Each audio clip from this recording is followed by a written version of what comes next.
Year 2020 will be remembered for so many reasons आणि त्यातलं एक कारण म्हणजे शाळा कॉलेजेसना घ्यावी लागणारी ऑनलाईन लेक्चर्स. हा एक खूप मोठा बदल आहे. ऑनलाईन लेक्चर्समध्ये असं काय मोठं आहे, जसं ऑफलाईन करतात तसंच ऑनलाईन करायचं हे म्हणणं जरी सोपं असलं तरी त्यामागची तयारी, मेहनत आणि काही चॅलेंजेस हे आपल्याला माहिती नसतं.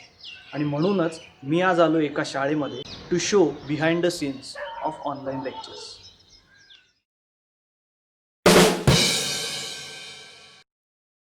Many institutions opted for Zoom for their online lectures. पण ह्यातले प्रॉब्लेम्स आपल्याला लवकरच लक्षात यायला लागले. फॉर एक्झाम्पल, कनेक्टिव्हिटी इश्यूज, हवं तेव्हा माईक किंवा कॅमेरा बंद राहणं, नको तेव्हा तो चालू राहणं, बॅकग्राऊंड नॉईज वगैरे. मग काही शाळांनी यूट्यूबचा वापर केला.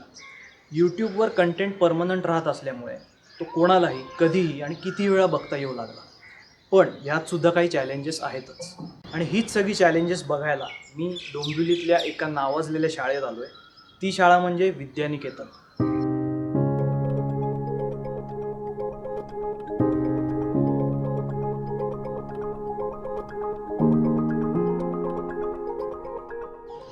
ऑनलाईन लेक्चर्स चालू करायची होती, पण लॉकडाऊनमुळे प्रोफेशनल सर्व्हिसेस, सेटअपसाठी लागणारी इक्विपमेंट्स ही अवेलेबल होत नव्हती. मग शाळेतल्याच एका स्टुडंटला त्यांनी हे काम दिलं. तुम्ही कितीही नावं ठेवा, our own Indian jugaad system came to the rescue. 1-2 tripod arrange झाले, पण ते पुरेसे नव्हते आणि त्यांची हाईट पण थोडीशी कमी पडत होती. मग बादल्या, टेबल्स, पुस्तकं असं काही काही वापरून त्यांची हाईट वाढवण्यात आली. काही वेळा पुठ्ठ्याचे मोबाईल स्टँड्स बनवण्यात आले.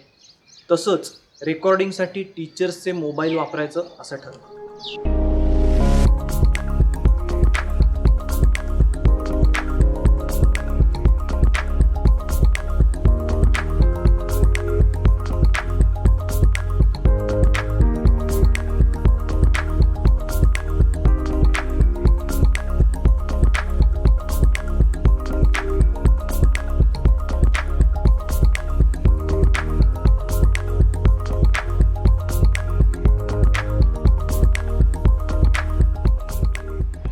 ऑनलाईन लेक्चर्स घेताना बऱ्याच गोष्टींची काळजी घ्यावी लागते. For example, presentation, body language, time limit आणि असं बरंच काही. टीचर्सना हे सगळं शिकावं लागलं. Teaching is a two way communication. शिकवत असताना टीचर्सला स्टुडंट्सकडून कंटिन्यूस फीडबॅक मिळत असतो. पण ऑनलाईन लेक्चर्समध्ये शिक्षकांना हे माहिती नसतं की स्टुडंट्सपर्यंत आपला विषय पोचतोय की नाही, त्यांना ते समजतंय की नाही. त्यामुळे एक्स्ट्रा प्रिपरेशन करावं लागतं.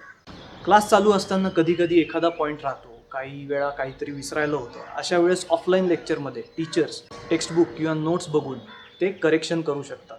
पण ऑनलाईन लेक्चर्समध्ये असं झालं तर कंटिन्युटी ब्रेक होते, वेळ जातो आणि त्यामुळे एडिटिंगचं काम वाढतं. ह्यावर काही टीचर्सनी एक इनोव्हेटिव्ह उपाय काढला आहे.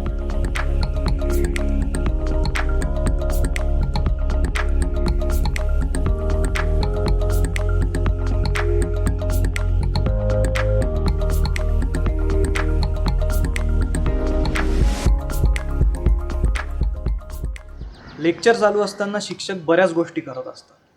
फळ्यावर काहीतरी लिहिणं, काहीतरी पुसणं, काहीतरी करेक्शन करणं, अधूनमधून थोड्याशा गप्पा गोष्टी, स्टुडंट्सचे क्वेश्चन असतात ते समजावून सांगणं वगैरे. ऑनलाईन लेक्चर्समध्ये हा प्रकार नसतो. So bullet point should already be there on the board.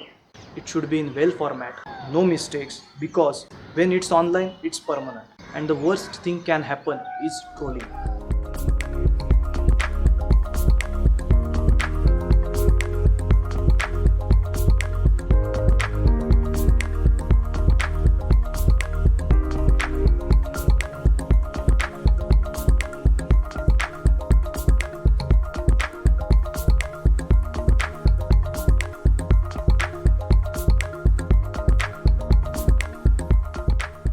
Online lecture खूप छोटं पण असून चालत नाही. ते खूप लांबलं तरी कंटाळा येतो. त्यामुळे कन्सेप्ट्स या खूप कमी वेळामध्ये व्यवस्थित एक्सप्लेन करायचे असतात. शिक्षक लेक्चर देत असताना ते जर का जास्त वाढत असेल तर त्यासाठी त्यांना सांगायला किती मिनिट्स जास्त होत आहेत, लेक्चर थोडं स्लो होतं आहे, स्पीड वाढवा, फास्ट होतं आहे, थोडं स्लो करा, हे सांगण्यासाठी शाळेने काही कार्ड्स बनवलेले आहेत. सेटअप आणि प्रिपरेशन तर झालं, पण आता खरं चॅलेंज समोर आलं, ते म्हणजे कॅमेरा कॉन्शियसनेस. आपली जनरेशन कितीही सेल्फी वगैरे काढत असली तरी जेव्हा कॅमेऱ्यात बघून बोलण्याची वेळ येते त्यावेळेस आपण सुद्धा कॉन्शियस होतो. शिक्षकांना पण हा प्रॉब्लेम आला. It's like a stage fear. पण थोड्याशा ट्रेनिंगनी त्यांनी यावर पण मात केली. And when the actual recording starts then the body language is also important. So आत्ता मी जसं बोलतो आहे तसं जर का अख्ख्या व्हिडिओवर मी तुमच्याशी बोललो असतो तर ते तुम्हाला आवडलं असतं की आत्तापर्यंत मी जे बोलतो आहे तसं ते तुम्हाला आवडेल. लेक्चर्समध्ये सुद्धा हाच पॉईंट इम्पॉर्टंट असतो. Your body language should be enthusiastic, you should have natural smile, आणि तेव्हाच हा कंटेंट तुमच्या ऑडियन्सला रिलेट होतो. आणि हे अजिबात सोपं नाही, याच्यासाठी भरपूर प्रॅक्टिस करावी लागते.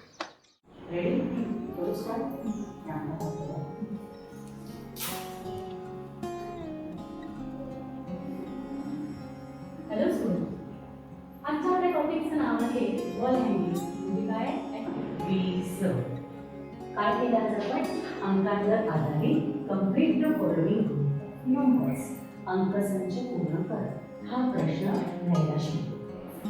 Cat can drink milk. Okay, so that is your answer to this question. आज आपल्याला संवाद लेखन पाहिजे. आता संवाद लेखन पाहायच्या संभाषण, संवाद आणि संवाद लेखन असे 3 प्रकारे आपल्याला बघायचे. Now again, string is new for you. So, see here, N, K together makes one sound.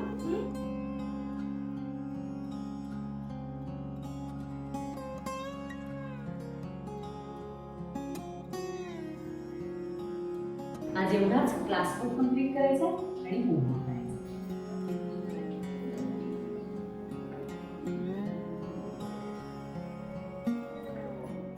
थांबा, प्रोसेस अभी बाकी आहे. शूटिंग झाल्यावर हे व्हिडिओ एडिटिंगसाठी जातात आणि इथे बऱ्याच गोष्टी लक्षात येतात. फॉर एक्झाम्पल, जनरली लायटिंग कमी असेल किंवा बॅकग्राऊंड नॉईज असेल तर ह्या गोष्टी एडिटिंगमध्ये करेक्ट करता येतात.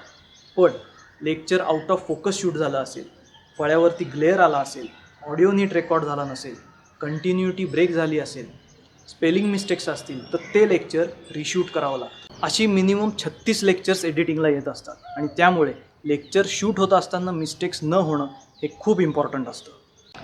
त्यानंतर ती अपलोड केली जातात, त्यांना टायटल्स, डिस्क्रिप्शन्स लिहिले जातात आणि त्याच्यानंतर ही लेक्चर्स तुमच्यापर्यंत येतात. So after watching this video, if you feel to thank your teachers, don't hold back. I would also like to thank Vidyaniketan for giving me this opportunity, and special thanks to the teachers for bearing with our disturbance. Thank you.